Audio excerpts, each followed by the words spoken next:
Anti-Semitism has been called the world's oldest hatred since the October 7th attack on Israel.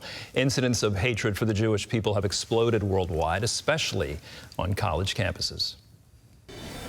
From the river to the sea. A recent poll of Jewish college students found that 83% have experienced or witnessed some form of anti-Semitism since October 7th. 1 in 4 have had to take security precautions. In his new book, Who's Afraid of the Big Bad Jew?, author, filmmaker, and Rabbi Raphael Shore invites readers to explore this hatred from the anti-Semite's point of view, starting with Hitler and following through to modern-day extremists. He finds that Jews are not persecuted because they're bad, but because they're good and have transformed and strengthened societies. Shore is also the producer of Tragic Awakening, a film which delves into the roots of Jew hatred through the insights of a former anti-Semite, offering disturbing revelations about the world's oldest hatred. Rabbi Raphael Shore joins us now. Welcome to the 700 Club. Thank you for having me on the show. Happy to have you. You're known for your documentaries and films especially, but now this new book with a very compelling title, Who's Afraid of the Big Bad Jew? Why this book now? Well, I started to write it 4 years ago, and it was very timely at any time in history because the Jews have been persecuted for 3,000 years. I did not write it 20 years ago because I didn't feel the world was ready to hear it.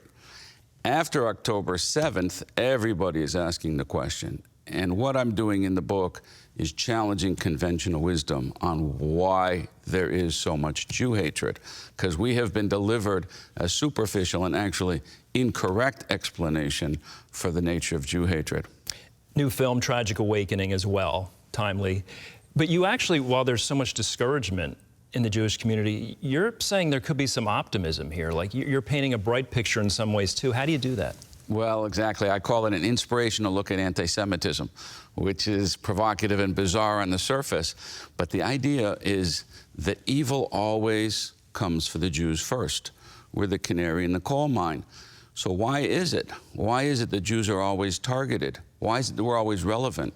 Why is it that there's so much obsession and focus on the Jewish people? So I flip anti-Semitism on its head and say, you know what? It's because we're relevant.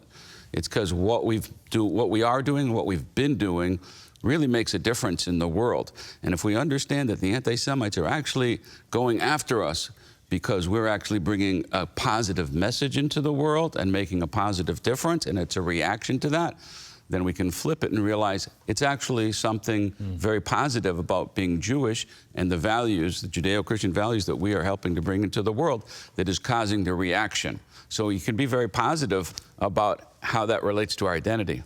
Some of your most fascinating chapters are in regard to Hitler and why he hated the Jews. So you get into his mindset. I'd like you to explain that.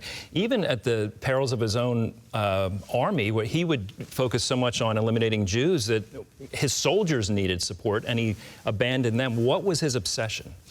Hitler met the Mufti of Jerusalem, the leader of the Palestinian National Movement, in 1941, and he told the Islamic leader, put this into your heart. The real war of World War II is not the battle on the military fields, but it's an ideological battle between the Jews and the Germans. What he was saying was that you've got Judeo-Christian values on the one side, and you've got might makes right, survival of the fittest on the other side. And he was trying to bring the world back to the primitive values of the pagan days. And I expose Hitler's ideology. It's sad that it hasn't been realized, but in the book I go deep into it, and he was clear. We've been brainwashed to think that Hitler was just a madman, and of course he was evil, but that he had no coherent thoughts. In fact, he had a very consistent ideology that he was fighting an ideological war against the Jews. The Jews had to be eliminated because we were bringing humanitarianism, ethical monotheism, God into the world, and he was fighting that. And that's why it's relevant. This book is relevant for everybody who cares about seeing a better world. You've studied anti-Semitism for years. Yes. Is the culture we're living in now and what's going on in the Middle East and in Israel, is it more of the same or is it different in some ways? What about the crisis now compared to history? It's just another chapter. That's how I look at it. You know, we say in our Passover Seder, the Jewish people, every year, we say in every generation, somebody comes up to rise against us to wipe us out. So the radical Islamists today are the inheritors of Nazism. As I said, Mufti was there in 1941, spent the years in the war. They slipped away after the defeat of Nazi Germany, and they've been fighting the Jewish people in Israel the same way Hitler did for the last 80, 90 years. There's nothing new about this battle. That's what I'm showing in the book. This is a battle of civilization. The battle against anti-Semitism is a battle of ideologies. Which side are you on in history? The Judeo-Christian values trying to make the world higher, uplifted, more spiritual and dignified place, or are we heading back to the animal world? And so the Jews are always at the center stage of this historical battle. Today it's against the radical Islamists. It's too bad that not everybody doesn't realize that and realize that Hamas is ISIS. That would be helpful if we had the moral support. But we do appreciate that most of the American Christian community is very much behind us and has our backs at this fight, because this fight is also the American battle. We're there in the front lines. Can I touch on your personal journey? Your book begins with when you kind of had a wake-up call, I guess you could say. College age, right? I mean, I don't know how...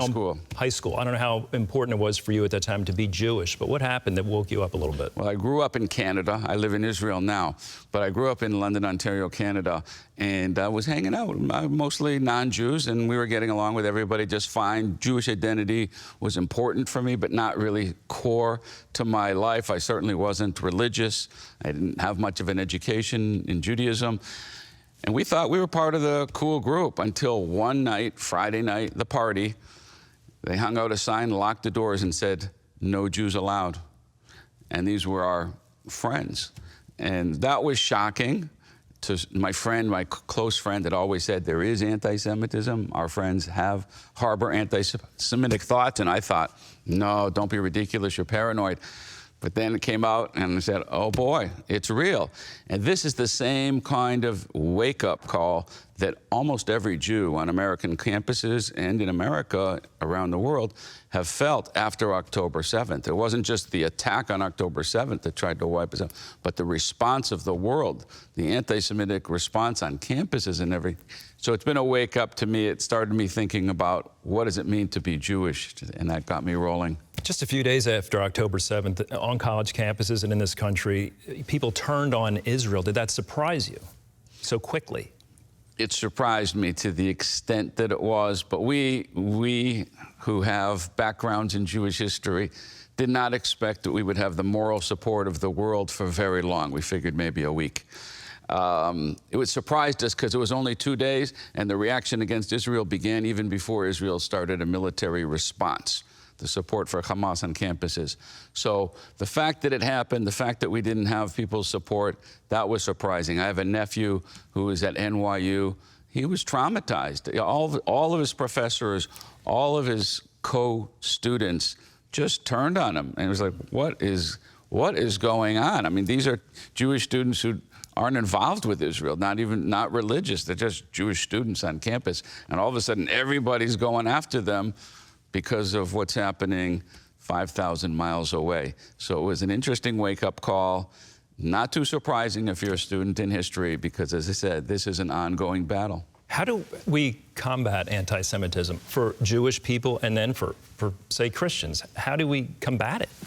Well, that's the core message of my book, The Inspiring Response. You see, if we understand the deep reason for anti-Semitism, we understand it's a spiritual phenomenon. It's a moral and spiritual phenomenon. It's not a political or economic phenomenon. And if we understand that, then the way to fight back is morally and spiritually. So therefore, to the extent that Jewish students, Jewish people reconnect to who they are as Jews, that is the best way to fight back. And the non-Jewish world get on the right side of history. Stand up for Judeo-Christian values. This is what the war is about. And ultimately, we will be successful. Well, we know we're going to be successful. Everything's been called in advance in the Torah. And interesting, the Bible's explanation for anti-Semitism is the same as Adolf Hitler's. So we know that in the end, this is a war against God, against Judaism, against ethical monotheism, and we know who's going to win in the end. We're still here after 3,000 plus years, so we can be very positive and optimistic, and I'm encouraging Jews to get the inner armor to stand up to the anti-Semitism and have the moral self-confidence. And I think that's true for Jews and non-Jews alike. Well, ladies and gentlemen, if you can't tell, this is a fascinating book. It's called Who's Afraid of the Big Bad Jew? It's available nationwide. And to find out how to watch the Rabbi's new film, Tragic Awakening, go to cbnnews.com. Rabbi, thanks so much for being with us. Thank you very much. Really appreciate it.